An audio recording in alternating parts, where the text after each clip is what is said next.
हरियाणा के प्रदेश अध्यक्ष नायब सैनी जी हमारे साथ बात करने के लिए मौजूद हैं। दिल्ली में आज एक अहम मुलाकात प्रधानमंत्री नरेंद्र मोदी के साथ करते हुए नजर आए हैं। सर, मुलाकात हुई, किस तरह की चर्चा हुई? सर देखिए, आज आदरणीय प्रधानमंत्री जी से मिलने का मौका मिला है, उनका आशीर्वाद मिला है और मैंने आदरणीय प्रधानमंत्री जी को 3 राज्यों में जो प्रचंड बहुमत से भारतीय जनता पार्टी की विजय हुई है उसकी बधाई दी है, क्योंकि उसका सारा का सारा श्रेय जो नरेंद्र मोदी जी की नीतियाँ हैं, जो उन्होंने गरीब की चिंता की है।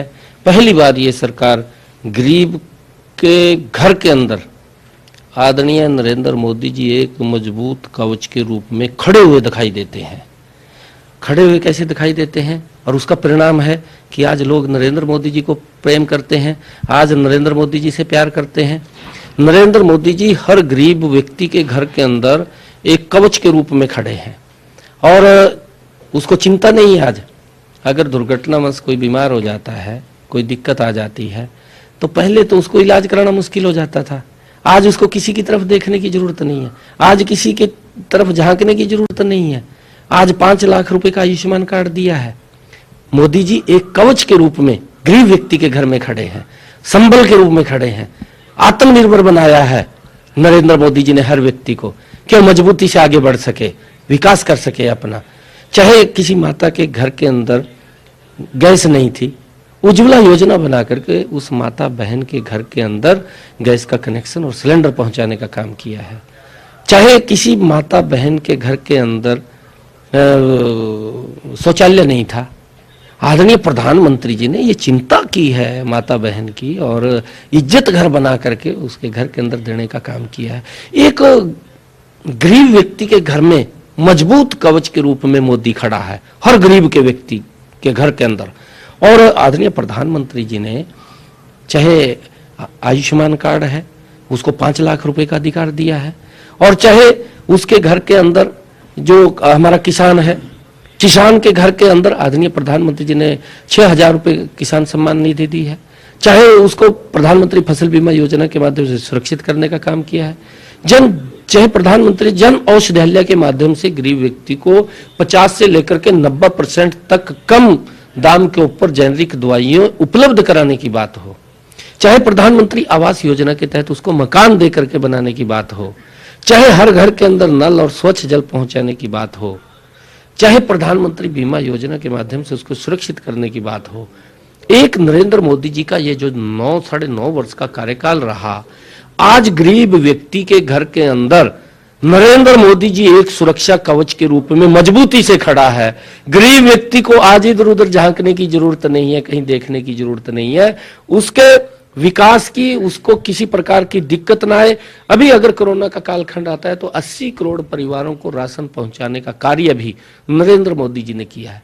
मैंने कहा है ना कि एक सुरक्षित मजबूत कवच के रूप में नरेंद्र मोदी जी हर गरीब के घर के अंदर खड़े हैं, और उसका परिणाम है कि आज लोग आदरणीय प्रधानमंत्री जी को प्यार करते हैं, और प्यार करते हैं तो जो राजस्थान, मध्य प्रदेश और छत्तीसगढ़ में प्रचंड बहुमत से सरकार बनी है उसका श्रेय नरेंद्र मोदी जी को जाता है।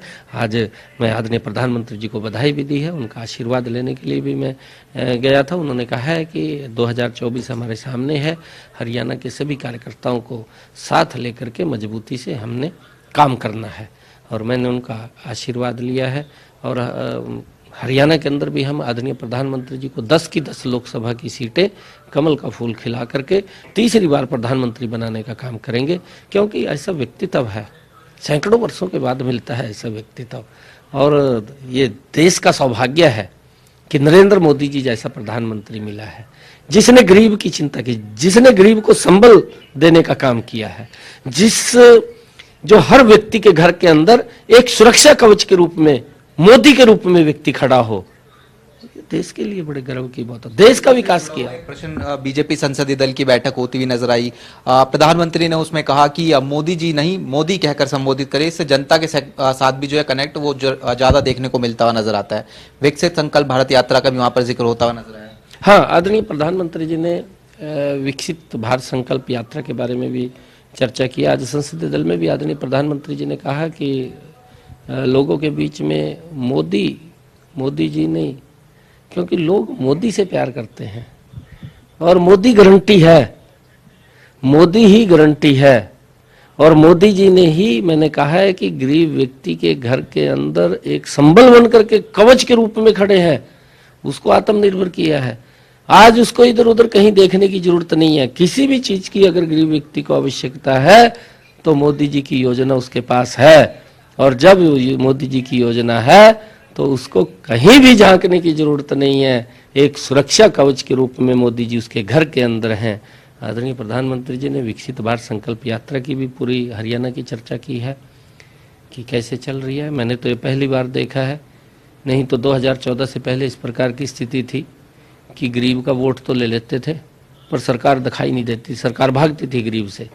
ये पहली ऐसी सरकार नरेंद्र मोदी जी की है कि गरीब व्यक्ति का वोट लेकर के गरीब के घर के अंदर जा करके उसको योजना कोई छूटे ना, उसको योजना के साथ जोड़ने का काम ये नरेंद्र मोदी जी की सरकार कर रही है। और हमारी हरियाणा के अंदर भी मनोहर लाल जी की सरकार, ये डबल इंजन की सरकार मिलकर के गरीब व्यक्ति को आगे बढ़ाने का काम कर रही है। सर, एक वीडियो आम आदमी पार्टी के दिल्ली से विधायक हैं राजेंद्र पाल गौतम, उनका वायरल हो रहा है और हरियाणा में उन्होंने बयान दिया है। मंदिर ना जाने की बात वो कहते हुए नजर आ रहे हैं और कई जो कहें कि जो बयान जो ठीक नहीं है उस तरीके के बयान जो है वो देते हुए नजर आए। देखिए, आम आदमी पार्टी फ्रस्ट्रेशन में आ गई है। आम आदमी दिमागी तौर से संतुलन खराब हो चुका है, क्योंकि वो जिस मंच से उसका जन्म हुआ था और जो बातें उसने देश के सामने रखी थी, जिस कारण से उसको मैंडेट मिला था, वो उन बातों के ऊपर खरा नहीं उतरी। अब नकार दिया है, आप लोग देख रहे हैं। गुजरात के अंदर 0, कर्नाटक के अंदर 0, आम आदमी लड़ी है चुनाव, और आपके सामने अब इन 3 स्टेटों के अंदर, राजस्थान के अंदर भी और वहाँ भी 0, कुछ नहीं। नकार दिया है लोगों ने, क्योंकि इनका जो विचार है वो भ्रष्टाचार को लेकर के है और कांग्रेस से वो 4 कदम के आगे भ्रष्टाचारी निकले हैं। लोगों को अब उनका शीशा, उनका चेहरा वो एकदम स्पष्ट दिखाई देने लगा है। और हमारे हरियाणा में तो कहावत है कि हाथी के दांत खाने के और दिखाने के, और ये सेम पोजीशन आम आदमी के ऊपर लागू होती है। जिस व्यक्ति का जन्म ही उस मंच से हुआ हो जहाँ पर देश भ्रष्टाचार की लड़ाई लड़ रहा हो, और उस मंच से उठ करके वो व्यक्ति बोलता है कि मैं कट्टर ईमानदार हूँ, मेरी पार्टी कट्टर ईमानदार है। सबसे ज़्यादा भ्रष्टाचार अगर किया तो वो केजरीवाल ने किया। इसके मंत्री जेल के अंदर हैं, पंजाब में इसके मंत्री जेल के अंदर हैं। आज ये जन का विश्वास खो चुके हैं। ये कहने के लिए कुछ है और करने में बड़ा दिल चाहिए, और वो दिल 56 इंच का अगर किसी के पास है तो वो भारतीय जनता पार्टी के पास है कि आज हर व्यक्ति तक उसको मजबूत करने का काम वो नरेंद्र मोदी की सरकार कर रही है। सर, आप लोकसभा सांसद भी हैं और आने वाले समय में लोकसभा चुनाव भी होंगे, और जिस तरीके से इंडिया गठबंधन के नेताओं के बयान है, आम आदमी पार्टी का देखा, इससे पहले हमने देखा था कि डीएमके के सांसद जो है वो जो गलत बयानबाजी है वो करते हुए नजर आए थे। पूरी इस बयानबाजी को किस तरीके से देख रहे हो और इंडिया गठबंधन के यूनाइट होने का कितना असर जो है पड़ता हुआ नजर आया? कोई असर नहीं है। अभी आप देखना जिस प्रकार से कांग्रेस, खुद कांग्रेस के लीडर हमारे हरियाणा में एक मंच पर नहीं बैठ सकते। अभी आप देखना उसी प्रकार से इंडिया गठबंधन के नेता भी एक मंच पर नहीं बैठ पाएंगे। वो जो तंपलेरों ने लड़ा है उनका उस मात्र से। तो ये भारतीय जनता पार्टी के सांसद नायब सैनी जी थे, जनता टीवी से खास बातचीत कर रहे थे। कैमरामैन संजय के साथ स्पर्श शर्मा, जनता टीवी, दिल्ली।